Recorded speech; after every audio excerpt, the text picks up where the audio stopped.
Mesmo que você já esteja há anos investindo e aprendendo sobre o mercado financeiro, você ainda vai sempre se deparar com os mesmos mitos sobre investimentos. E eu vim aqui falar 5 mitos muito comuns que as pessoas adoram falar sobre o mercado financeiro, que mesmo depois de anos estando envolvido com ele, você ainda vai continuar ouvindo e talvez até acredite em alguns deles. Mas é melhor a gente já desbancar logo essas mentiras para você ter uma vida de investidor muito mais saudável e próspera. A primeira e maior mentira do mercado financeiro e que muita gente fala por aí: a que dá para ficar rico só investindo. Ah, Pedro, mas claro que dá para ficar rico só investindo. Você aplica o seu dinheiro, você acaba rendendo juros sobre esse dinheiro aplicado, depois você reaplica e aí fica juros sobre juros sobre juros. É impossível não ficar rico. Então, na teoria sim, mas só que aí eu venho te fazer algumas perguntas. Da onde você está tirando esse dinheiro que você está usando para investir? Com que consistência você está conseguindo aplicar esse dinheiro? Quanto você está conseguindo aplicar de dinheiro? São várias perguntas que acabam mudando muito o resultado final. Se você está ganhando, por exemplo, um salário mínimo e você está começando a investir, você está aplicando lá algum dinheirinho que sobra na sua vida, você não vai ficar rico,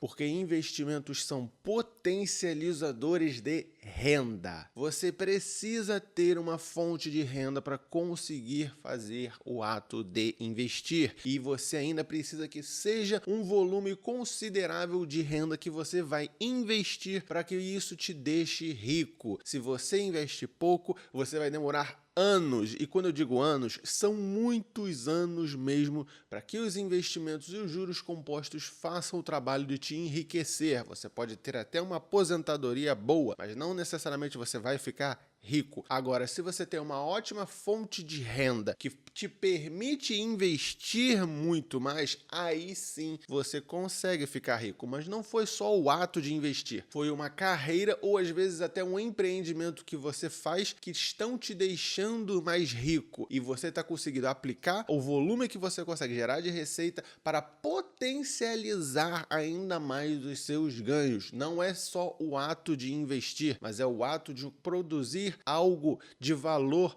seja no trabalho ou no empreendimento seu. Por isso que muitas vezes você escuta a pessoa falando que só vale a pena investir quando você é rico. Isso também é outra mentira, mas a questão é que sempre vale a pena investir. Só não acho que isso vai te deixar rico se você está investindo muito pouco. Segundo grande mito, o mais importante para o investidor é diversificar. Diversificar é a palavra do jogo. E sim, isso tem um mito. Diversificar é uma coisa muito importante, é uma coisa que te diminui o risco. Não necessariamente é uma regra que você obrigatoriamente tem que seguir em todos os casos. O próprio Warren Buffett já diz, se você diversifica muito, você está diluindo o seu montante de dinheiro, o que vai também fazer com que você acabe diluindo muito os seus ganhos. Se você tem muita convicção e muita certeza sobre determinados investimentos, você pode pesar mais a mão neles. Diversificar muitas vezes é utilizado como uma muleta para as pessoas que têm medo de determinado tipo de investimento, então eles preferem acabar jogando um pouco mais em outros para, se eles perderem naquele, eles não vão perder tanto. O problema é que se eles ganharem, eles também não vão ganhar tanto porque eles diminuíram um pouco a mão. Então diversificar nada mais é do que uma forma de diminuir riscos se você não tem certeza sobre determinado investimento. Não me levem a mal, sempre diversifiquem. Só que se você tem convicção sobre determinados investimentos, você tem um estudo muito aprofundado sobre aquilo, você necessariamente não precisa ficar querendo diluir tanto assim aquele risco. Seja às vezes um pouco mais agressivo se isso condiz com o seu perfil de investidor. É justamente isso que o próprio Warren Buffett fala e também inclusive que ele faz. O cara faz isso a vida inteira e você vai ver que ao longo da vida dele ele já tomou posições bem agressivas em determinadas companhias, então por que você também não pode estudar para aprender a fazer o mesmo? Terceiro, investir em imóvel é sempre seguro. Aquela velha frase, quem compra terra não erra, eu considero com certeza um mito. Porque imóveis, embora sejam uma coisa muito segura e culturalmente aceito por todos no planeta como uma coisa muito segura e um bom investimento, ele tem os seus problemas, ele tem as suas dificuldades no campo de investimentos, principalmente principalmente no campo da liquidez. Mas antes de falar da liquidez em si, a gente tem um grande problema com os imóveis que são justamente a vacância. Você acaba comprando um apartamento, uma casa, e você às vezes acaba passando por períodos em que aquele determinado imóvel não está alugando, não está com ninguém morando nele, você está tentando às vezes conseguir uma renda passiva recorrente ali de um aluguel, de um imóvel que você tenha, mas às vezes ele fica meses, às vezes até anos, e ele simplesmente não é alugado por ninguém. E nisso você está tendo que pagar os custos daquele imóvel, como IPTU, as contas de água, luz, e ainda assim você vai ter também o condomínio. Sem contar que às vezes você ainda vai comprar um imóvel em determinado local e você ainda pode ter, infelizmente, o azar de aquele determinado bairro no qual você comprou o seu imóvel acabe se tornando muito violento, ou então diminua consideravelmente a procura por aquele determinado bairro. E olha que eu sou do Rio de Janeiro, eu já vi muito isso acontecer. Às vezes você comprava um imóvel em determinado bairro e aí o bairro era super tranquilo, mas passam uns 10 anos, simplesmente o bairro começa a ficar mega violento, a criminalidade começa às vezes a rolar solta. E eu não tô brincando, isso aqui é Rio de Janeiro mesmo. Teve vários bairros que antigamente eram maravilhosos e hoje em dia você tem imóveis que ficam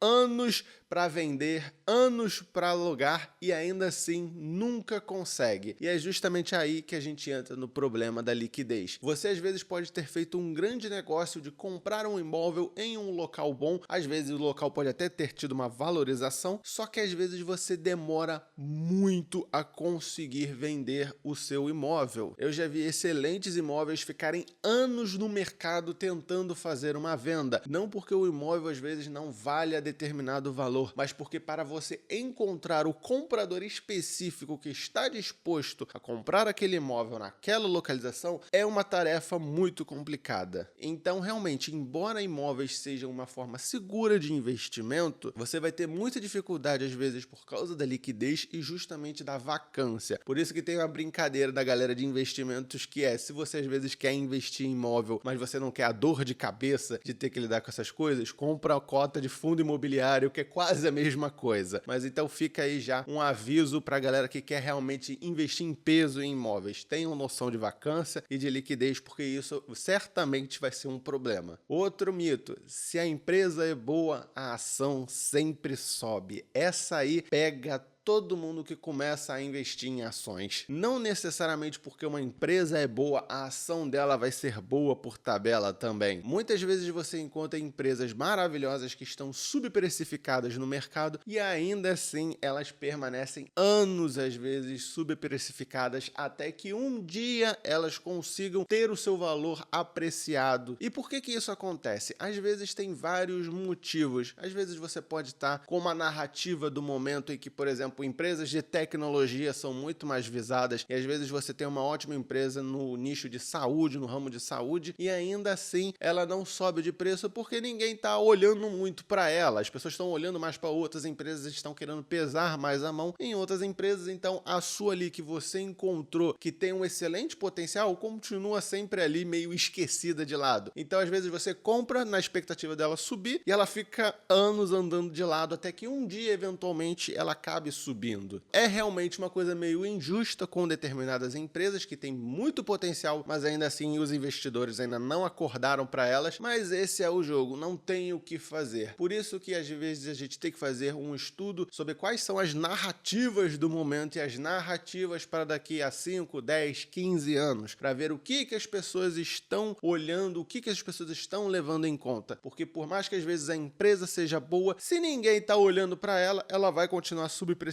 por um bom tempo. Então não caiam nessa de que se a empresa é boa, a ação sempre vai subir. Às vezes ela vai ficar um bom tempo ali parada até que algo realmente aconteça. Quinto mito: o mercado precifica tudo instantaneamente e corretamente. Não é assim que funciona muito bem o mercado financeiro. Você tem várias variações de preço ao longo dos dias, ao longo das semanas e ao longo dos anos que não reflete necessariamente tudo o que tem sobre aquela empresa. Existe um fator que acaba precificando completamente errado constantemente as ações, que é exatamente o fator humano. Como eu já disse anteriormente, não é porque a empresa é boa que ela sempre vai vai subir. E exatamente a mesma coisa pode ser aplicado aqui. Não é porque uma empresa caiu no curto prazo ou subiu no curto prazo que essa precificação está correta e ela ainda está sendo instantânea. Muitas vezes demora ao longo acontecer a real precificação de uma notícia que acabou a sair ou de determinado evento. Às vezes os investidores estão esperando que se desenrole mais o caso para eles conseguirem tomar uma posição. Mas a questão é, toda vez que há um grande movimento de subida ou descida em uma determinada ação de forma muito rápida e brusca, você pode ter certeza que algum gatilho foi acionado nos investidores para fazer com que haja essa precificação. E muitas das vezes isso pode ser uma grande armadilha. Por exemplo, se uma notícia negativa sai sobre uma empresa, geralmente a tendência é que o preço das ações acabe caindo. Só que muitas vezes essa notícia negativa não afeta em absolutamente nada